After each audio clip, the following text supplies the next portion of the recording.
السلام عليكم واهلا بكم في فيديو جديد من سلسله فيديوهات السفر لالمانيا. النهارده معانا الدليل الكامل والشامل عن موضوع مهم جدا لاي حد عايز يتعلم في المانيا. النهارده ان شاء الله هنتكلم عن ستودنت كوليج او اللي هي السنه التحضيريه في المانيا. الفيديو مليان معلومات كتيره جدا من اوله لاخره، فجهز قهوتك وركز معايا. في الفيديو ده ان شاء الله هجاوب على اسئله كتيره جدا، منهم ايه هي اصلا السنه التحضيريه، ايه انواع الستودنت كوليج المختلفه، ايه الفرق بين الستودنت كوليج الخاص والحكومي. كمان هجاوب على سؤال هل في ستودنت كوليج باللغه الانجليزيه ولا بس بالالماني، ايه شروط القبول، التكاليف، وكمان هنتكلم عن ازاي الواحد يقدم خطوه بخطوه، وكمان هنتكلم عن الامتحان اللي بيتعمل في الاخر واللي هو اسمه فيستشتيلونجز بروفونج، وشويه حاجات تانية مهمه. انا عارف ان الموضوع فيه غموض وتساؤلات كتيره جدا، علشان كده عملت لكم الفيديو ده. فبسم الله يلا بينا نبدا فيديو النهارده. واللي اول مره اجي القناه فانا عبد الله رشدي، مهندس عايش وبشتغل في المانيا، وعلى القناه هتلاقوا فيديوهات ليها علاقه بالسفر لالمانيا تحديدا والسفر بشكل عام، لان من هوايتي السفر والتصوير. وعلى القناه كمان هتلاقوا فيديوهات ليها علاقه بالهندسه لان انا مهندس، فالقناه هتلاقوا عليها تشكيله ظريفه كده.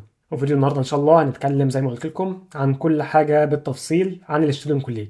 ونبدا باول حاجه وهو سؤال ايه هو الستودنت كوليج اصلا. الستودنت كوليج ببساطه هو السنه التحضيريه، بيكون برنامج تحضيري لمده سنه واحده اللي هو ترمين، وطبعا بتحتاجه قبل ما تبدا دراسه في الجامعه في المانيا. طيب مين محتاج يعمل ستودنت كوليج؟ ببساطه اذا الثانويه العامه بتاعتك في بلدك ما بتساويش الثانويه الالمانيه اللي هي في المانيا بيسموها الابيتور، فساعتها لازم تعمل ستودنت كوليج لو عايز تدرس في جامعه في المانيا. كل بلد بيكون ليها نظام تعليمي مختلف، عدد سنين مختلفه، مواد مختلفه، ونظام مختلف. فالستودنت كوليج ببساطه بيأهلك لانك انت تعرف تدرس في جامعه في المانيا. طيب ايه هي الاسباب الاساسيه للستودنت كوليج؟ فاولا اللغه الالمانيه. الستودنت كوليج بيطورك في اللغه الالمانيه وكمان بيجهزك للمصطلحات العلميه للمجال اللي انت عايز تدخله. تاني حاجه ان الستودنت كوليج بيطور مهاراتك الاكاديميه، بمعنى انه بيحضرك وبيقويك في المواد الاساسيه اللي المفروض تحتاجها للمجال بتاعك، المجال اللي انت ان شاء الله عايز تدرسه في الجامعه يعني. تالت حاجة برضو إن الستودنت كوليج بيبدأ يكيفك على النظام الثقافي في ألمانيا، بيبدأ يعرفك عن النظام الجامعي بيبقى عامل إزاي في ألمانيا، وبيساعدك تبدأ تتأقلم على الثقافة والحياة في ألمانيا. وبعد ما بتدرس السنة بتاعة الستودنت كوليج بيكون في امتحان مهم في آخر الدراسة، اللي هو الامتحان بتاع تحديد المستوى اللي هو بنسميه فيستشتيلونجز بروفونج. لازم طبعا تنجح في الامتحان علشان تتقبل إنك أنت تكمل دراسة في الجامعة في ألمانيا. هنتكلم برضو عن الامتحان ولكن خلونا نأجلها لآخر الفيديو. طب نيجي دلوقتي للسؤال التاني وهو ازاي نعرف ان احنا محتاجين ستودنت كوليج ولا لا.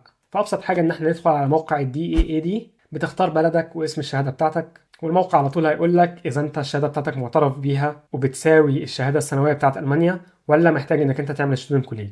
طيب نيجي دلوقتي للجزء الثاني وهو ايه انواع الستودنت كوليج المختلفه. في انواع مختلفه ومهم جدا تعرف ايه الستودنت كوليج اللي انت المفروض تعمله وانهي واحد فيهم هو المناسب ليك. اول تصنيف عندنا وهو على حسب نوع الجامعه. في ستودنت كوليج بيكون للجامعات التقليديه، دي جامعات الكلاسيكيه اللي هي زي عندنا في مصر، اللي هي بتركز على البحث العلمي والنظريات. فلو عملت ستودنت كوليج اللي يأهلك انك انت تدرس في جامعه تقليديه، فده بيفتح لك مجال انك انت طبعا تدرس في الجامعات التقليديه، ولكن كمان بيفتح لك مجال انك انت تدرس في جامعات العلوم التطبيقيه اللي هي بتكون شبه المعاهد عندنا في مصر. يعني هنا بيكون عندك ببساطه خيارات اوسع. الستودنت كوليج التاني واللي هو بيكون مركز على جامعات العلوم التطبيقيه بس، الجامعات اللي من النوع في المانيا بيسموها فاخ هوخ شوله، ودي الجامعات اكتر اللي بتركز على التطبيق العملي والجوانب التقنيه اكتر من الجوانب النظريه. فهنا نركز ان احنا عملنا ستودنت كوليج اللي هو بيأهلنا لجامعات العلوم التطبيقيه، فهنا نقدر بس نقدم على جامعات العلوم التطبيقيه مش على الجامعات التقليديه. اما لو اخدنا الستودنت كوليج اللي بيأهلنا للجامعات التقليديه فده بيفتح لنا المجال ان احنا نقدم على اي منهم، فهنا الخيارات بتكون اوسع. طيب نيجي بعدين لجزء مهم جدا وهو التخصصات اللي موجوده جوه الستودنت كوليج. يعني احنا خلاص قررنا احنا اي نوع عايزين نقدم على جامعه او عايزين نقدم على جامعات العلوم التطبيقيه. نيجي بعدين للجزء اللي هو ايه التخصص اللي احنا عايزين نقدم عليه بعدين في الجامعه. في عندنا 5 تخصصات مختلفه جوه الستودنت كوليج. وهنا يا جماعه دي حاجه زي عندنا برضو في مصر كده لما بنقول مثلا ده علم علوم او علم رياضه والكلام ده كله، الهري اللي موجود في مصر برضو موجود في المانيا.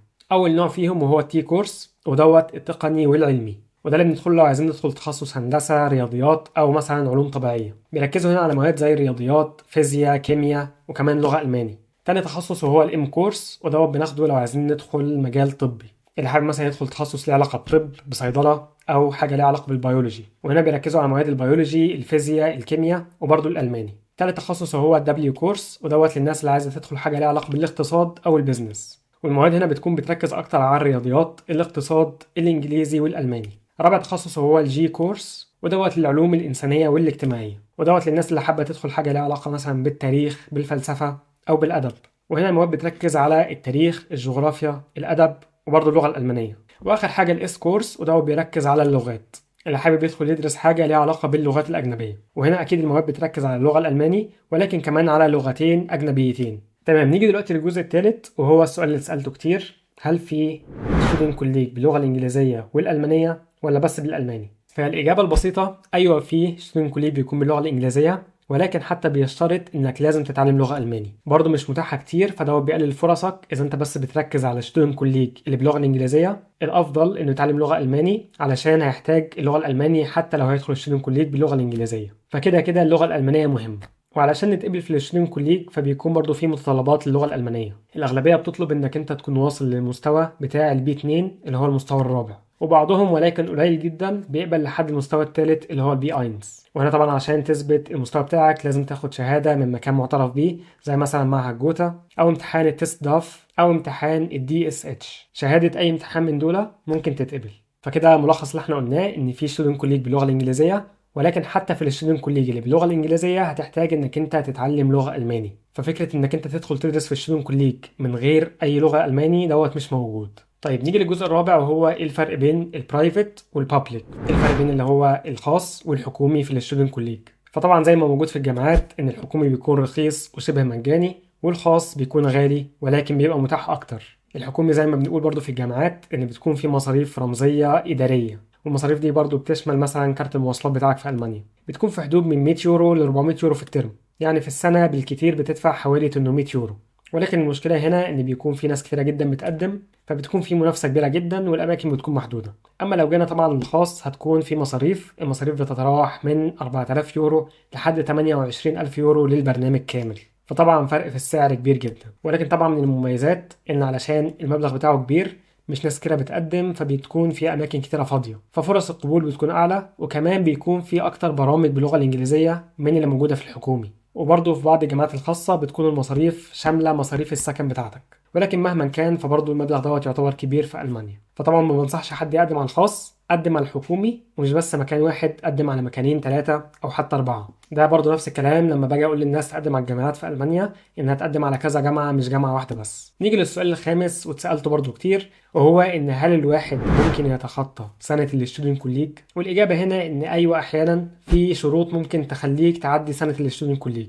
اولهم طبعا ان لو الشهاده بتاعتك معترف بيها وبتعادل الشهاده الثانويه الالمانيه، فطبعا مش محتاج انك انت تاخد السنه التحضيريه. ولكن معظم الناس اللي بتكلمني سواء جاي من مصر، السعوديه، الكويت، اي دوله عربيه تقريبا، الشهادات بتاعتهم مش معترف بيها في المانيا انها بتعادل الشهاده الالمانيه. فطبعا في الحاله ديت بيحتاجوا ان هم ياخدوا الستودنت كوليج. الطريقه التانية وهي انك انت لو درست سنه او سنتين في البلد بتاعتك في جامعه معترف بيها وفي نفس التخصص او في تخصص قريب جدا من اللي انت عايز تقدم عليه في المانيا، ففي الحاله ديت ممكن تدخل الجامعه على طول، وممكن يشيلوا عنك السنه التحضيريه. الحاله الثالثه وهي للناس اللي واخده الاي ليفلز اللي هو المنهج البريطاني او الثانويه البريطانيه، فدي برضو شهاده ثانويه معترف بيها في المانيا وما بتحتاجش انك انت تاخد سنه تحضيريه، تقدر تدخل الجامعه على طول. والحاله الاخيره واللي هي ما بنصحش بيها الصراحه، وهي انك انت ممكن تدخل امتحان الفيستشتيلونجسبروفونج من غير ما تدرس السنه التحضيريه اللي هي الستودنت كوليج، تقدر تدخل تمتحن على طول. وطبعا ما بنصحش بيها لان الامتحان يعتبر امتحان صعب. وهنا الصعوبة مش انه امتحان صعب، ولكن انك انت امتحان مش متعود عليه. انت ممكن تكون استاذ في اللغة الانجليزية، ولكن لو مش محضر لامتحان الايلتس ممكن تدخل الامتحان وتجيب درجة وحشة عادي جدا. فلو ناوي انك انت تدخل امتحان الفيستشتيلونجسبروفونج، فبشوف الافضل انك انت تدخل السنة بتاعة الستودنت كوليج علشان تتعود على نظام الامتحان بيبقى عامل ازاي. والفكرة كمان لو انت لا قدر الله سقطت في الامتحان، فغير ان الموضوع تضييع وقت بالنسبة لك، كمان ممكن الموضوع يضرك لما تيجي تقدم على الجامعات. الخلاصة انك انت لو محتاج تعمل ستودنت كوليج علشان شهادتك مش معترف بيها في المانيا، فما تحاولش تتخطى السنة ديت. نيجي دلوقتي للجزء السادس، وهو ايه المتطلبات اللي انت محتاجها علشان تتقبل في الستودنت كوليج. اول حاجة طبعا وهي شهادة الثانوية العامة بتاعتك تكون مترجمة ومتوثقة. تاني حاجة شهادة اللغة الألمانية، واللي هي قلنا توصل لحد المستوى الرابع اللي هو البيتس فاي أحسن، او في بعض الستودنت كوليج بيبقوا طالبين لحد المستوى الثالث اللي هو البي اينز. فعلى حسب المكان اللي انت هتقدم عليه تعرف المتطلبات ايه بالظبط. هتحتاج اوراق اضافيه كمان زي مثلا السي في اللي هي السيره الذاتيه، والموتيفيشن ليتر اللي هو خطاب الدافع. والمتطلبات ديت كده كده هتحتاجها ان شاء الله لما تيجي تقدم على السفاره الالمانيه علشان تاخد الفيزا. نيجي بعدين لنقطة مهمة تانية، وهي إن معظم الأماكن الحكومية اللي بتعمل فيها الستودنت كوليج بتعمل برضو امتحان قبول في البداية. ده بيكون إن شاء الله بعد ما بتيجي ألمانيا وبتكون درست شوية لغة. طبعا في نماذج الامتحانات ديت بتنزل على مواقع الستودنت كوليج او الاماكن اللي بتعمل الستودنت كوليج، بينزلوا امتحانات قديمه تقدر تنزلها وتحل شويه نماذج علشان تتمرن على الامتحان. طبعا لما بتقدم ان شاء الله على الستودنت كوليج ويجي لك القبول، تقدر بعدين تقدم على الفيزا الدراسيه في السفاره الالمانيه. نيجي للنقطه اللي بعد كده، وهي ازاي الواحد يقدم على الستودنت كوليج اصلا. اول حاجه مهمه وهي ان احنا نتاكد ان الشهاده بتاعتنا معترف بيها في المانيا ولا لا، علشان ممكن ما نحتاجش اصلا ان احنا نعمل ستودنت كوليج. في حاله ان احنا اتاكدنا ان احنا لازم نعمل ستودنت كوليج، نقدر ندور على الاماكن اللي بتدي ستودنت كوليج على موقع studentcolleagues.de. دي من افضل المصادر اللي الواحد يقدر يعرف عليها الاماكن اللي ممكن يعمل فيها السنه التحضيريه في المانيا. لكن كمان ممكن الجامعه اللي انت عايز تدرس فيها تكون كمان بتوفر السنه التحضيريه عندها في الجامعه، فدي حاجه تعرفها من موقع الجامعه اللي انت عايز تقدم عليها. نخلي بالنا ان مش كل الستودنت كوليجز زي بعض، شروط القبول ممكن تختلف، فتره التقديم، اجراءات التقديم كمان ممكن تختلف، فدي حاجه ترجع على حسب المكان اللي انت هتقدم عليه. ومن المتطلبات تعرف ايه بالظبط مستوى اللغه اللي المفروض توصل لها، فطبعا تبدا كورس وتحاول توصل للمستوى المطلوب. بعدها تيجي خطوه التقديم، واكتر مكان معروف الواحد ممكن يقدم عليه للستودنت كوليج هو موقع او مكتب اليوني اسيست. في بعض الستودنت كوليجز اللي بتقدم عليها مباشره على الموقع بتاعهم مش محتاجه اليوني اسيست،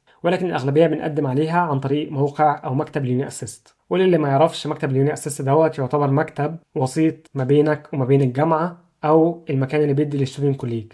بتفتح حساب على الموقع بتاعهم، ترفع المستندات بتاعتك وتقول لهم انت عايز تقدم فين بالظبط، وطبعا بتدفع رسوم بتكون حوالي 75 يورو تقريبا لاول مكان تقدم عليه، ولو عايز تقدم على اكتر من مكان بتدفع 30 يورو على كل مكان زياده. وبعدين اليوني اسيست هو اللي بيتكفل انه يجيب لك القبول من المكان اللي انت قدمت عليه. والخطوه اللي بعد كده ان شاء الله تكون ان يجي لك خطاب القبول، وساعتها تقدر تقدم على التاشيره في السفاره الالمانيه. ولما توصل ألمانيا إن شاء الله تقدر تاخد امتحان القبول، ولو اتقبلت إن شاء الله فتقدر كده تبدأ دراسة في السنة التحضيرية. ولو لا قدر الله ما نجحتش في امتحان القبول فدي مش نهاية العالم، تقدر تقدم مرة تانية أو ممكن تقدم على ستودنت كوليج تاني غير اللي انت اترفضت فيه. وبعد السنة بتاعت الستودنت كوليج بيجي بعدين امتحان الفيرستشتيلونجسبروفونج، واللي هو على حسب أي تخصص انت دخلته في الستودنت كوليج، ام كورس، تي كورس أو أيا يكن. وطبعا بتاخد امتحان بيغطي كل المواد اللي انت أخدتها في السنة ديت.